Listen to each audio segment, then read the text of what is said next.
First number के जो हैं वह है श्रोता, यानी जागृत होकर के कथा को श्रवण करना, भगवान के चरणों में मन को लगा करके श्रवण करना। कथाओं के भी बहुत सारे नियम है, 5 प्रकार के नियम में से कथाओं में बताए गए हैं। उन कथाओं के नियम को हम कल सुनाएंगे आपको, क्योंकि आज लेट भी हो गए और बहुत सारी कथा है और फिर आपको जाने की पड़ जाती है।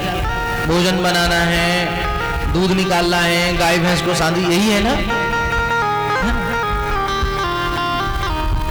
आज सबरी गैया भैया यहीं लेके आ जाना था आपको, जिनके घर में गैया, बहुत सारा मैदान पड़ा यहीं बांध देते। वास्तव में ये वृंदावन ही बन गया है, कोई कमी नहीं है भैया यहाँ पर। ऐसा प्रतीत होना, आनंद आ रहा है, बिल्कुल वृंदावन जैसा लग रहा है। इतनी सुंदर सजावट चौक तो हो गई। हमने आपको बीच में कथा सुनाई थी कल, उस कथा के क्रम को आगे बढ़ाना है। समय कम है और कथा देखें क्या क्या सुना है आपको, लेकिन फिर भी संक्षिप्त रूप से सब कथाओं को स्पर्श करते हुए हम चलेंगे। वैसे आज शिव सती प्रसंग का, दक्ष दोष का है, दक्ष यज्ञ विध्वंस का कथा प्रसंग है, उनको भी हम थोड़ा सा कथा श्रवण करें, वो भी सुनना आवश्यक है। जिस पूजन में, जिस कथा में, जिस कर्म में भगवान शिव का नाम ना आवे, भगवान शिव की कथा ना आवे, भगवान शिव का पूजन ना आवे, वो कार्य तो अपूर्ण होता है, पूर्ण नहीं होता है। क्योंकि शिव का मतलब होता है कल्याण करने वाला, और हम यहाँ पर किस लिए बैठे हैं? अपना कल्याण चाहने के लिए बैठे हैं कि किसी ना किसी माध्यम से हमारा कल्याण हो जाए, हमारा जीवन परिवर्तित और परिवारजन हो जाए। और साहब कथा यही करती है, कथा हमारे जीवन की व्यथा को नष्ट करके हमारे जीवन को सुंदर और मंगल बनाती है। अच्छा ये बताओ, हमारी बात आपको समझ में आ रही कि नहीं आ रही? हमारा जो यहाँ से मैं बोल रहा हूँ वो आपको स्पष्ट समझ में आती है कि नहीं आती है?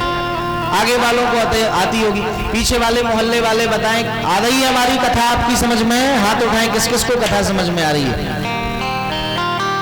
बहुत सुंदर, अर्थात सभी की समझ में आ रही है। विदुर जी महाराज कहते हैं हम सीधे कथा पर चलें। परीक्षित जी पूछते हैं, प्रश्न रखते हैं सुखदेव जी महाराज से कि महाराज जी मैंने सुना है कि कभी किसी समय ससुर और दमादकी ठन गई थी, बुराई हो गई थी किसी बात पर, ऐसा कुछ हमने सुना है। सुखदेव जी महाराज कहते हैं कि हाँ परीक्षित, राजन परीक्षित, ससुर और जमाई की भी एक बार हो गई थी। बोले कब हुई थी वो हम सुनना चाहते हैं प्रभु, हमारी इच्छा हो रही है सुनने की। देखो परीक्षित वही है, देखो एक तो होता है परीक्षार्थी, एक होता है पर्यवेक्षक और एक होता है परीक्षित। परीक्षित को जिज्ञासु होना चाहिए, कथा के प्रति ललक होना चाहिए, और कथा के प्रति यदि जिज्ञासा नहीं है, ललक नहीं है, तो वह परीक्षार्थी नहीं है। जैसे छात्र रोज पाठशाला में जावे लेकिन अपने शिक्षक से कुछ प्रश्न ही ना करे, यदि प्रश्न है तो उस पर शंका समाधान न करावे, तो वह कैसे योग्य शिक्षक परीक्षा में पास कैसे हो सकता है? ये जो आपकी लगी है ना ये पाठशाला, ये 7 दिन की पाठशाला है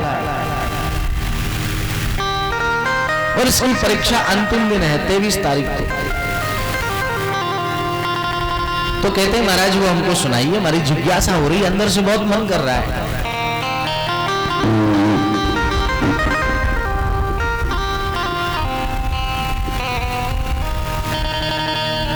श्रूयतां ब्रह्मर्षियो मे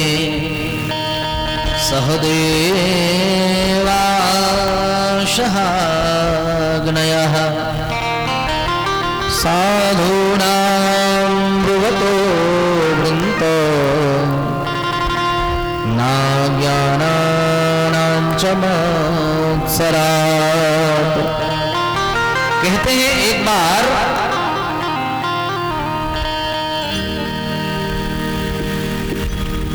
प्रजापति दक्ष ने यज्ञ करवाया। दक्ष कौन है? भगवान शंकर जी के ससुर साहब।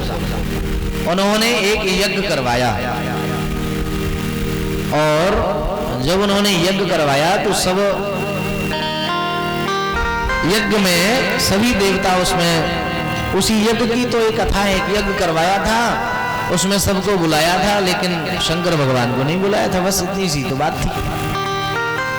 तो मैत्रेय जी महाराज कहते हैं कि विदुर जी, प्रजापति के यज्ञ में सभी देवता विराजमान थे, शंकर जी भी विराजमान थे, बैठे थे। देखो आप लोग वार्तालाप ना करें, बातें करेंगे तो फिर हमारा भी मन सुनाने का नहीं करेगा। आज श्रोताओं की इतनी संख्या है तो हमारा भी बहुत मन गदगद है, मन ऐसे कर रहा है क्या क्या नहीं सुना दें, क्या क्या नहीं सुना दें। तो कहते हैं कि वह जो वहां पर सभा बैठी थी और उस सभा में सभी देवता बैठे थे, भगवान ब्रह्मा जी भी थे, विष्णु भगवान भी थे, शंकर भगवान भी थे, इंद्रादिक सब देवगण बैठे थे। वहां पर दक्ष आए